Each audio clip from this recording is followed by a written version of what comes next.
This is Open to Hope Radio, featuring Dr. Gloria Horsley and her daughter, Dr. Heidi Horsley, coming to you on behalf of the Open to Hope Foundation, dedicated to those who are looking for hope after loss. Now, here's Dr. Gloria.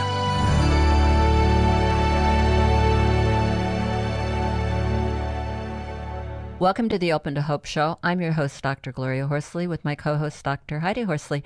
Well, Heidi, you're out there on the East Coast, and I'm in California. Well, Heidi, I think the show is really going to be great today because we have a great guest, Christine Jonas-Simpson, and she is an associate professor in the School of Nursing at York University in Toronto. And then after the loss of her own baby boy in 2001, she began to focus her arts-based research on human beings and how they live and transform with loss. And she's currently working on a documentary series and is the author of a children's book called Ethan's Butterflies. Well, welcome to the show, Christine. Tell us about your loss. Yes, it was in 2001. And I was pregnant with my third son, and I was 37 and a half weeks pregnant when I was concerned that I wasn't feeling him, Ethan, we already named him, move very much. And because I already had my sons who were 3.5 and 22 months, I was often running after them and not always, stopping to just be aware of what was happening. But it was very clear that I was very concerned that I wasn't feeling any movement. And I went to the doctor's office, and they told me, well, he's just big, doesn't have as much room to move around. I was still very concerned that I wasn't feeling any movement, and called a friend to help me with the little boys, and we went to the hospital, and it turned out that, in fact, my baby had died. And so I had to be induced, and when I was induced, I was in labor for 16 hours. Wow. Knowing my little guy had died, and it was quite a surreal experience because it was so hard to even believe it was true, and yet they were wonderful. My doctors and nurses were phenomenal. They cried with me, they were with me, they comforted me. I was able to see the ultrasound to see that his heart had stopped, which was really difficult, but I thought helpful in some ways to really understand that my little one had died. And of course, my mom and my husband drove down, and my children had to go off with a friend who they didn't really know, and that was very difficult. And my sister came down, and she was with me, and my husband was as well the whole time. I mean, they even my sister crawled into bed with me, and it was it was wonderful in how they embraced us. And he was born at 5:35 on July 15th, and he was almost 6 pounds, and he had red curly hair, long fingers and long feet like his brothers. And so that had a huge, of course, impact on. Now, you're a nurse, right? I'm a nurse, and I was so concerned also with the nurses, my nurses, and my healthcare providers. Certainly the nurses were there the most, but my physician came in on his day off to see how I was doing, and they were all so wonderful that then led me to further my exploration on nurses' grief as well, which has become a documentary, which we will be talking about. As difficult as it was, I sensed the presence of my son, and strangely enough, I felt him in a little older, actually, running around the room with jean shorts on and a little white shirt with his red curly locks and with a kite. It was very comforting and yet seemingly strange, because, of course, this had never happened to me before. But I felt his presence so strongly. It was very difficult to see. It was the first time I ever saw my father cry. And, it's very hard on the grandparents, too. And, of course, my own children, who were only 22 months and 3.5 years old, and being very frightened also for them as to how they would be with it. But they were actually with it probably easier than, we can be sometimes as adults.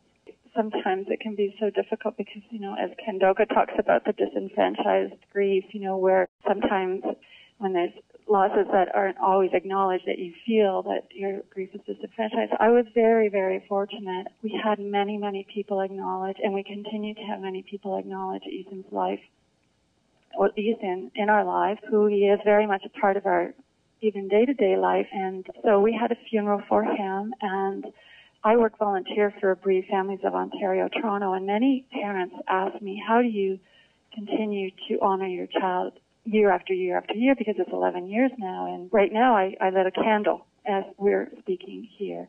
The children's book, all of my work, the research documentaries, all really honor his life and are his living legacy, because he opened me up to this world, which I believe he's helping me live really my own mission to help others, or my reason for being maybe is connected also with his life.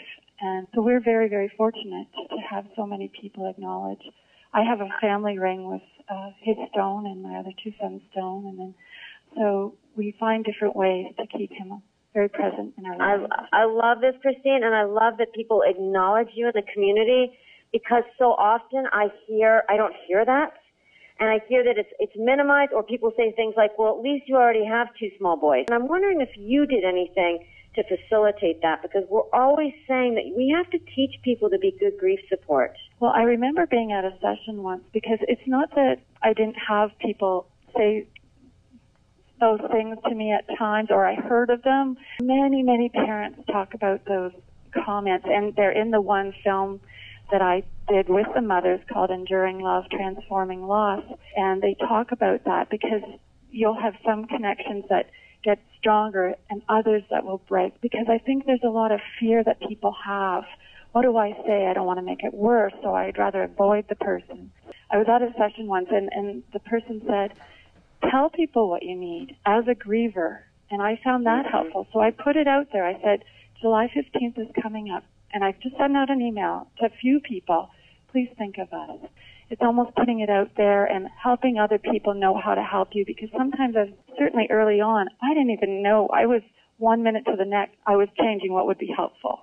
So it was very hard for people to support all the time when they didn't know what to do. How do I get a hold of this video and get this information you're talking about? If you go on a website at the university called Leadership and Learning Network, and it's llm.ca/perinatal loss. I want to make sure that we talk a little bit about your book, Ethan's Butterflies, a spiritual book for young children and parents after the loss of a baby. It's a beautiful book. The Nurses Grief 2 is a documentary film based on nurses' grief, and we interviewed nurses about their experiences of grieving when caring for families who've experienced perinatal loss and bereavement. When nurses see the film, they felt a relief. They felt relieved that the emotions, this is what one person said, relieved that the emotions I felt are shared by other colleagues in similar situations, to know it's all right to grieve and share in the family's losses. Another person said that I finally don't feel alone. I feel good about myself, and it validated all my feelings, and it's okay to feel sad. Again, nurses' grief can be disenfranchised often and hidden and maybe not acknowledged, but it certainly is something that I witnessed as I was laying there in the bed, and I have experienced myself as a nurse in practice with my own patients. Thank you so much for everything you're doing. Thank you.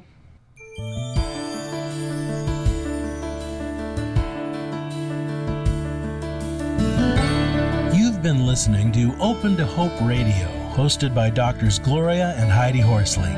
Like today's edition, all of our past programs are available on demand at opentohope.com, along with helpful articles, videos, resources, and links to help get you through the toughest time of your life. You can also follow us on Facebook and Twitter and sign up for our monthly newsletter. Again, that's opentohope.com. Check it out today. Remember, others have been where you are. They made it through, and you can too, as long as you're open to hope.